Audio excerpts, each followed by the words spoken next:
And finally, Slash of Guns N' Roses once caught David Bowie naked with his mother. Vivid Seats, the top ticket source for the live events you crave, now is a loyalty program that allows fans to earn credit back. Go to the App Store or Google Play, download the Vivid Seats app, and enter promo code ESPN25 for 10% off your next order. For all the latest headlines and information, tune in to SportsCenter on ESPN Radio all throughout the day. I want an answer to my question, and I need to understand whether or not Joe Burrow and LSU would beat the best XFL team. So we are going to try and get an answer to this segment. We start with ESPN Daily's, our football correspondent. You could check out her podcast, ESPN Daily. Mina Kimes with us on ESPN Radio. Who wins that game? The XFL team wins that game. I mean, Joe Burrow would be the best quarterback on the field, but the other players, in particular the Lions, would be why LSU would lose.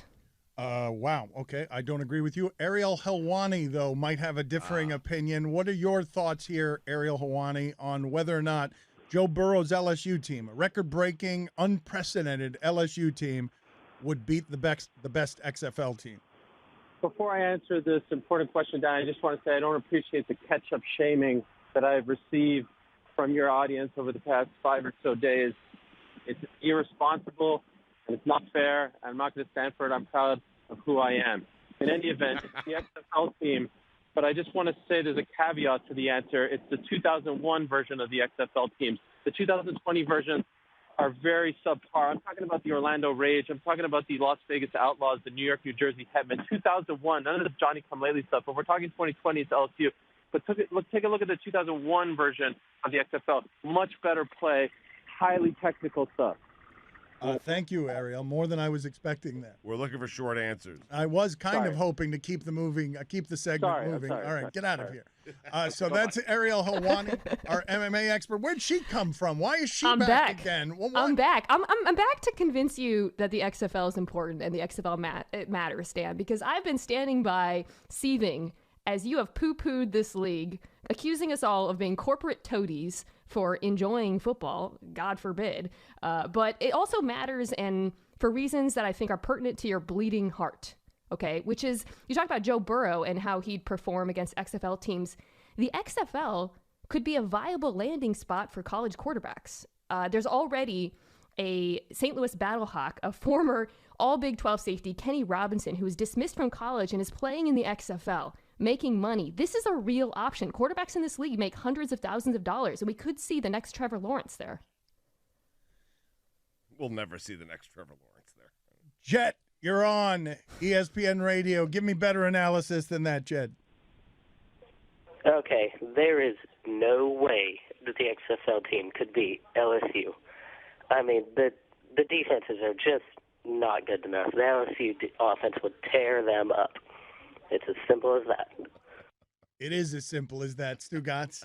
That guy wasn't calling. Jet, what do you? Does Jet even watch the XFL? I feel like half the people who are coming in here and just creaming this league haven't even watched, including Dan. It's actually pretty good football. But Joe Burrow would shred that defense. Joshua, you're on ESPN Radio instead of Mina Kimes. What do you have, Joshua? What's going on? I DVR'd every XFL game, and I have watched them repeatedly. And I'm telling you, the XFL team would just utterly beat the LSU team. Not even close. It wouldn't even be fair. That was good quality my man's. football. He knows what he's talking about. Jason, you're on ESPN Radio. Jason, go ahead. What's up, guys? So the Battlehawks can fly over LSU Tigers, so obviously they would beat the Tigers because the Tigers can't jump up and get them. I'm sorry, Jason. I got to get rid of you. We've got Field Yates breaking news from his honeymoon. Get her out of here. Field Yates now coming from his honeymoon. What do you have for us, Field? Yeah, I've been spending most of my honeymoon thinking about who would win this matchup between LSU and the top XFL team pretty much the entirety of my trip so far. LSU in a landslide. You kidding me? Tigers are ridiculous. What? Joe Burrow would throw for 500 yards. Field. At 2. Yes. How about that? At 2. Tell her, Field. Tell her. No, Field, have you even been watching XFL on your honeymoon? Yeah, I probably Be won't. honest. I'm probably wrong. Thank you, guys. No, Thank that's you. it. He's I leaving. knew he'd back down. No, he Yep. ran. What? Yeah, No, honeymoon he's dinner. just scared at Mina's XFL yipping. Gosh, he's just barking at people, making them not give us the truth. Pablo Torre of High Noon. Oh, please. XFL, Really? what? You're bringing in XFL, Pablo? XFL against LSU. Who wins? Best XFL team. So the XFL is in crisis. God.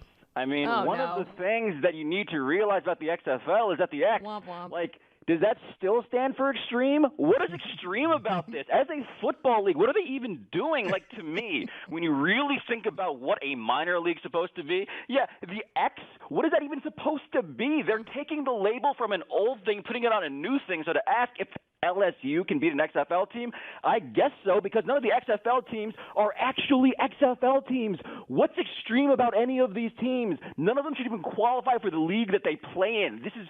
This is a bothersome conversation to me because nobody knows what the X stands for.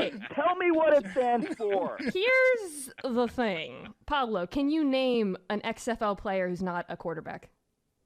Oh yeah, there's Get him out of here. Get him out of here. I mean, that Now took you too got long. one. Pablo, that took too long. I mean, honest to God. It's a good take, though. It was the same take repeated 5 times. It was the same X joke. He learned well. You learned what?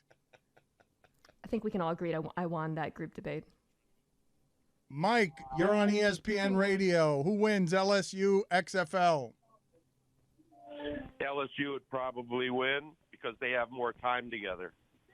There you go. That's actually a decent take. Jonathan, you're on ESPN Radio. Jonathan, go ahead. Let me ask you this question. Can LSU go for a three-pointer after they score a touchdown? Frank, you're on ESPN Radio. Go ahead, Frank. Yeah, hey, forget about the XFL. Was Bowie with his own mother, or was he with Slash's mother? It's a good question. David Bowie was with his own mother. Okay. All right, let's slow down for a second here. Great question. And it is a great question, but it might not have a place for someone who wasn't listening 10 minutes ago. So we might want to explain to people a few more of the details on why it is that David Bowie posthumously now. Well, no, this was not a dead David Bowie doing it. This was not necrophilia? No. Okay, that took a dark turn. What do we have in terms of information on that? I'm trying to find So a piece Slash of paper. Yeah. stumbled upon David Bowie while he was alive with Slash's mother. See, that's not what people were saying. So wait, it was Yeah, Slash's you got it mom? It was wrong. Slash's mom. It wasn't I just David told the Bowie's guy it mom. was David You made Bowie's it mom. pedophilia. I made it necrophilia. You made it pedophilia. Whoa, I just look. Am I still hot, by the way? Yeah, your mic is so hot. No, your mic is so hot. Make sure you tell I just looked up Slash's mother. Holy smokes. I encourage everyone who's listening to Google Ola Hudson. Look, I don't dance now. I make money moves. What an absurd place for Mina Kimes to accidentally ask the question, am I hot? Am I hot? Hubba, hubba. Inappropriate timing.